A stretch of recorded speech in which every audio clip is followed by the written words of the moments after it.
coins made of metal. They last? Oh, good idea though. Because change is hard.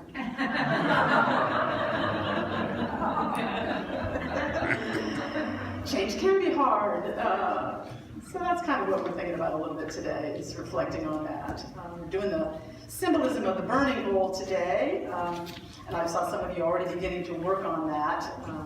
What we're going to release, you have to be concise about that. There's not a lot of room on this little bit of flash paper here.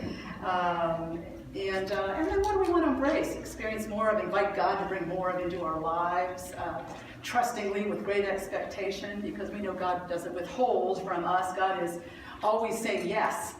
And we kind of get the flow going by opening our hearts and minds and saying, I am ready to receive. And what is it? You know, what goes in that blank? So we're going to take some time. I'm going to share a few ideas just to help us reflect on that. And then we're going to take a little time to do the burning bowl thing.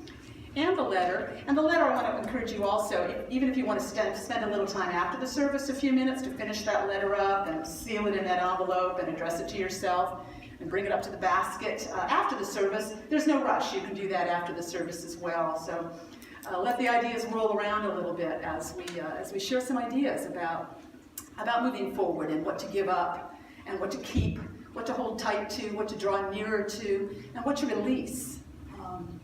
I found some really helpful ideas about this looking back at a Mark Nepo book. Some of you probably read some Mark Nepo. What is it, 7,000 Ways to Listen, staying close to what is sacred. He talks about the meaning of sacred and the meaning of sacrifice, which is a kind of giving up, right? And there's a similar root in there, and I find that a very fascinating idea to reflect on. We give up. We sacrifice, we give up what no longer works for us, that gets in the way of our experience of the sacred. We remove what blocks our experience of the sacred so that we can draw nearer to the sacred, a richer experience of the sacred, which means holiness, which means divine. Those are the kind of definitions that we think of as sacred. We have a sacred center, each of us, a place in us where we know we're deeply God-connected beings. What helps us realize that sacred nature more? What helps us stay in that sacred place or draw us closer to it? What impedes that? What blocks our experience of the sacred? That's kind of what we're thinking about today as we think about what to leave behind us moving forward, as we think about what we want to draw nearer to in the year ahead. That's what the burning bowl ritual is all about, giving up what no longer works so that we can draw closer to what really matters for us, what gives our lives great holiness and wholeness. That same meaning for wholeness and health, hale and hearty, all have their roots in that same idea of sacred, holy, whole. So identifying the sacred for us, what is sacred for you? What is holy? What is wholesome? What is divine? I think we have a different sense of what brings us closer to our sacred center, closer to the divine within and all around us. I think we get a better sense of that as we get older, or maybe that's just my experience. As I get older, I think I get a little clearer every year on what works for me and what doesn't. Would you agree? What practices, what lifestyle, what habits, what ways of living keep me closer to God, keep me closer being plugged into sacred center, and what doesn't? What doesn't work? And that's an ongoing process. We are all works in progress in this regard, year by year. It's sort of like, you know, identifying the junk food in our lives, you know, and gradually making changes. As we get older, we realize I can't get away with all the junk food I used to ingest. You know, agreed? Amen. You know, we persist. Sometimes it takes a while. It's a gradual process of fine-tuning our diet. It's the same thing with our mental spiritual growth. Little by little, we realize things that don't nourish us, and we realize what does nourish us. What do we have to have? What must you have to feel healthy, peaceful, and well? To stay close to the sacred, the holy, the whole in you. What must you have? Over the years, I've discovered certain things I must have. I must have time outdoors. Anyone else have that need? Yeah. Time in nature. I must have outdoor time, year-round. Must have that, or I feel off-center. I must have solitude time. Up for journaling, just for sitting, reflecting. Who else needs a little solitude in your life? It's a must-have to stay close to center, to stay in that sacred space, to feel a sense of wholeness and holiness. I must have music. Anyone else need to have music in your life? It keeps me close to sacred center. Must have it. Each of us, it's a little different.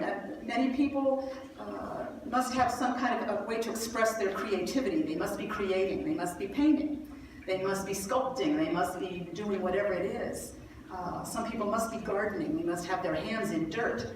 They must be doing something that keeps them in touch with the earth. What is it for you that keeps you centered, keeps you close to the sacred?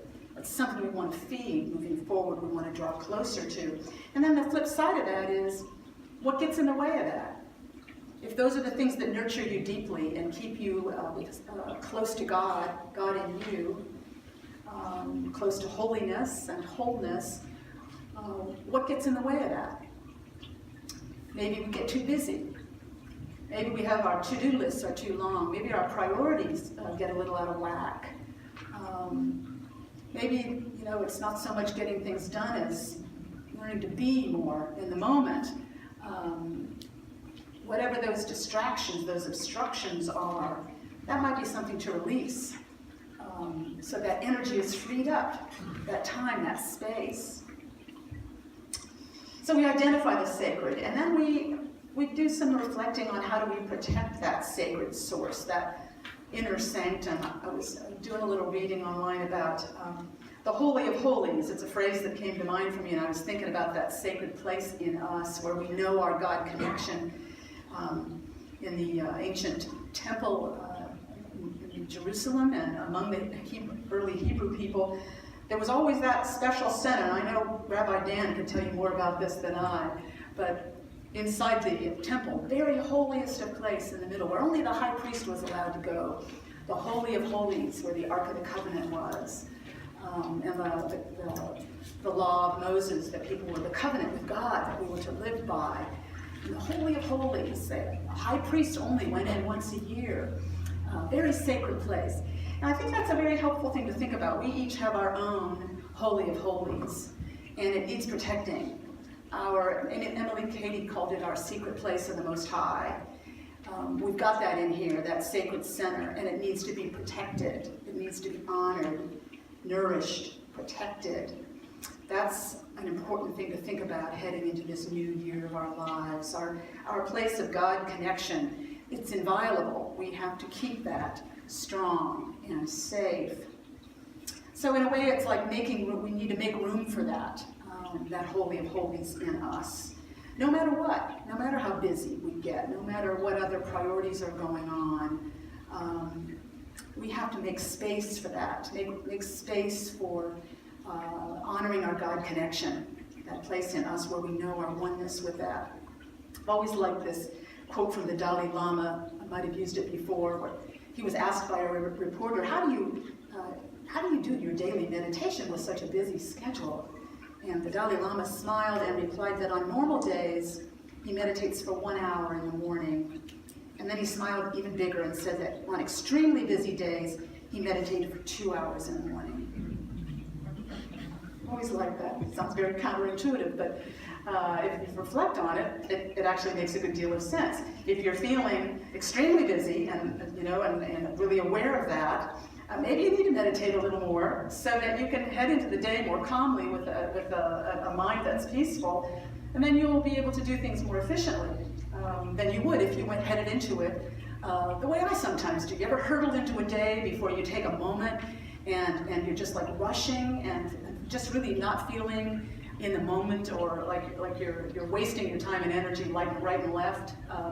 How much better my day goes when I take a few moments in the morning to get centered and still, and like I've got all the time in the world, and I can commune with God for a few moments there before I launch off into a new day. We need to take time for that. So making room for God, that's I think an important intention for me going forward, as I think I affirm that every year. There's another strategy for maintaining that Holy of Holies in us, keeping that strong and steady. Another strategy I picked up from a book called Buddha's Brain by Rick Hansen. He talked about how to maintain a sense of centeredness and equanimity. He suggested a strategy of keeping a mudroom, which I like very much.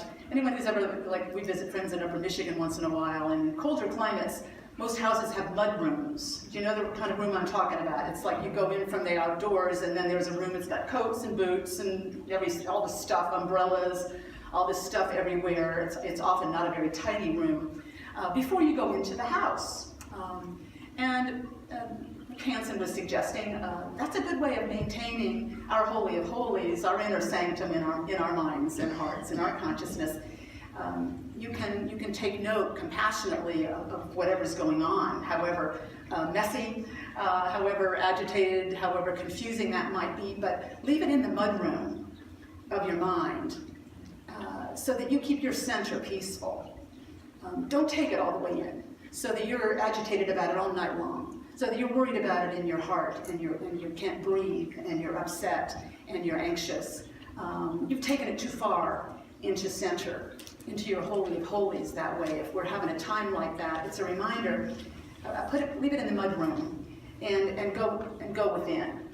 Keep that space where you commune with God, holy, sacred, sacrosanct. That's important. That's how we keep our equanimity. That's how we keep a certain calmness, even in the midst of difficult times, challenges.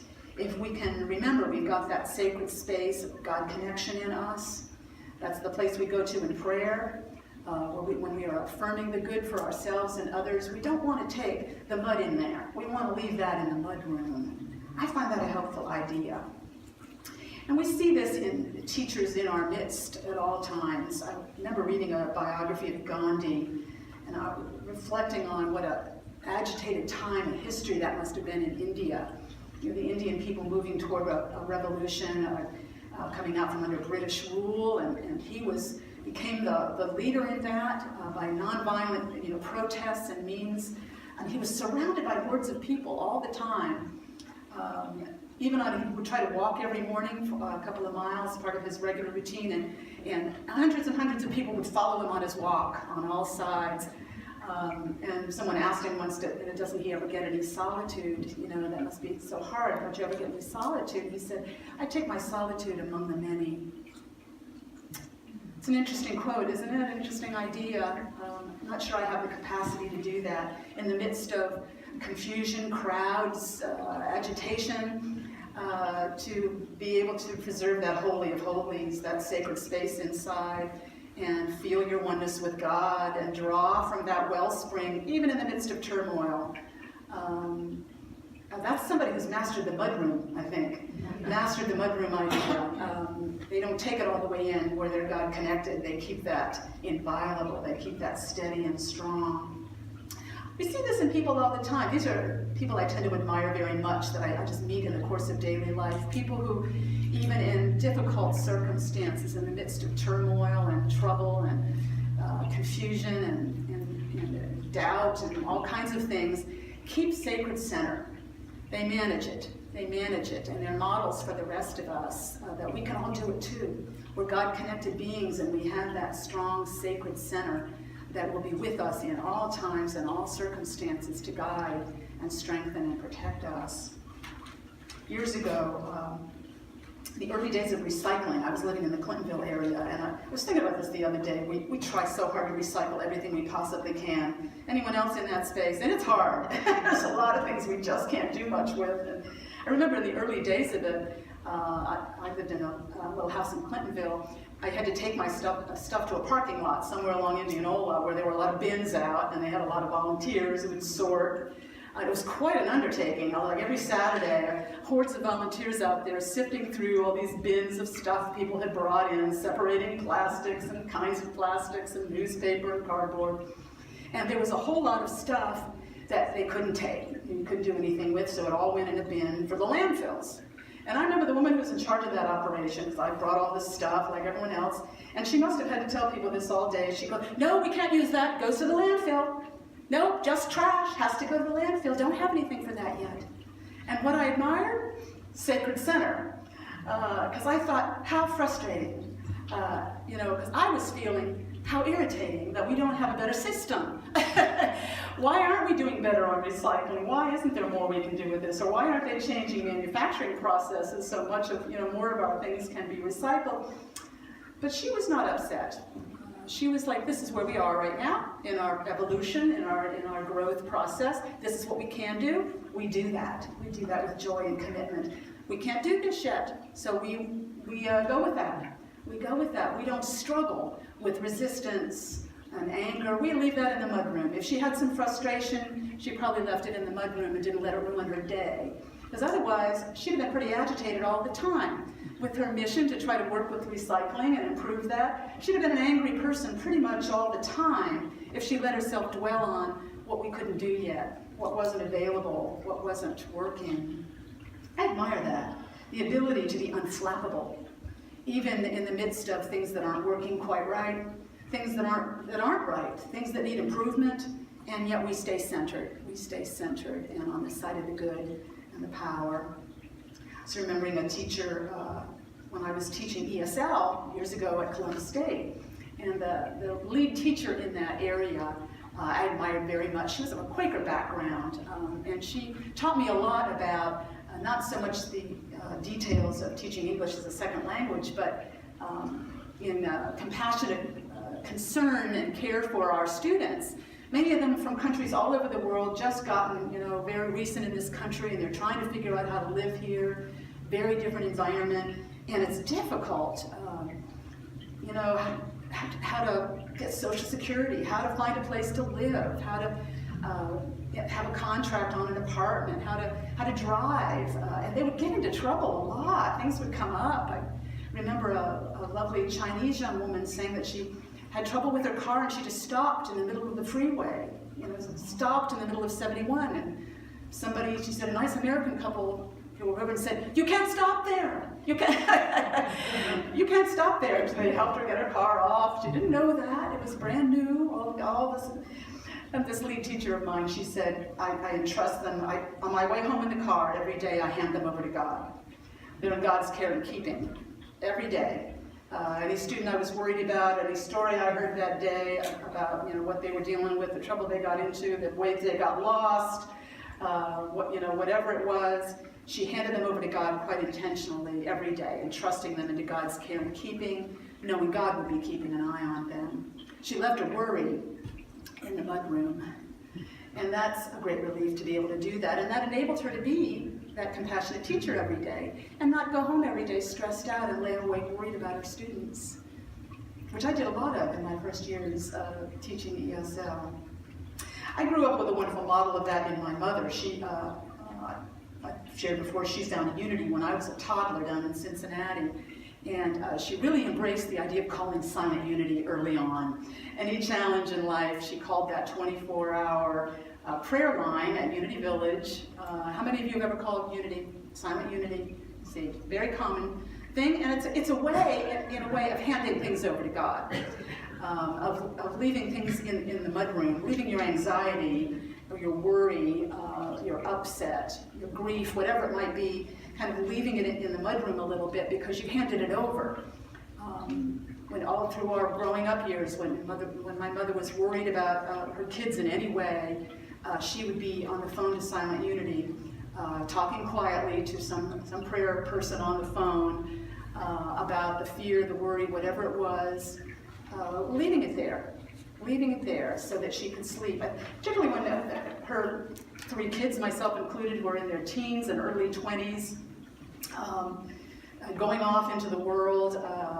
My brother and I both went off to New York City for a while. He went off a few years before me, and he was, believe it or not, he was a door-to-door encyclopedia salesman in New York City. This is an occupation that doesn't exist anymore. A door-to-door encyclopedia salesman, and was all over Queens and the Bronx and everywhere in New York City, a city he didn't know.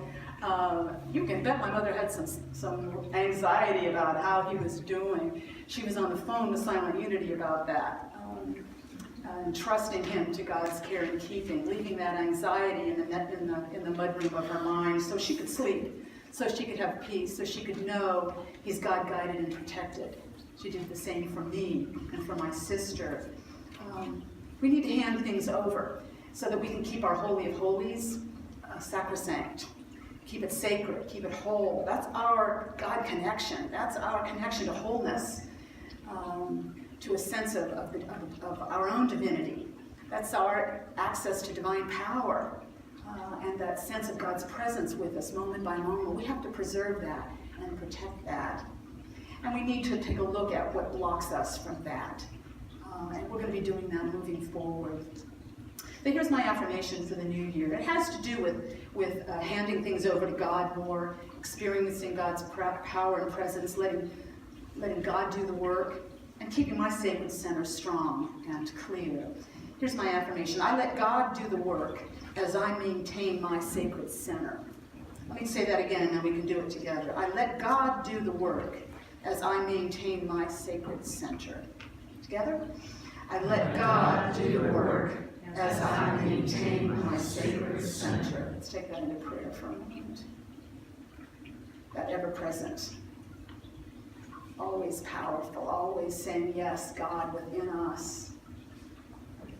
It's always seeking to do its great work of healing, of creating, of uplifting, of guiding, of protecting. We let God do that work in us and through us. We are willing channels for the divine power and presence to flow through. We maintain our center, our God connection, through prayer, through meditation, through life, through practices and habits that serve us, that nourish us, so we can stay centered in God, and God does all the rest. How grateful we are for that life of God within us. So it is. Amen.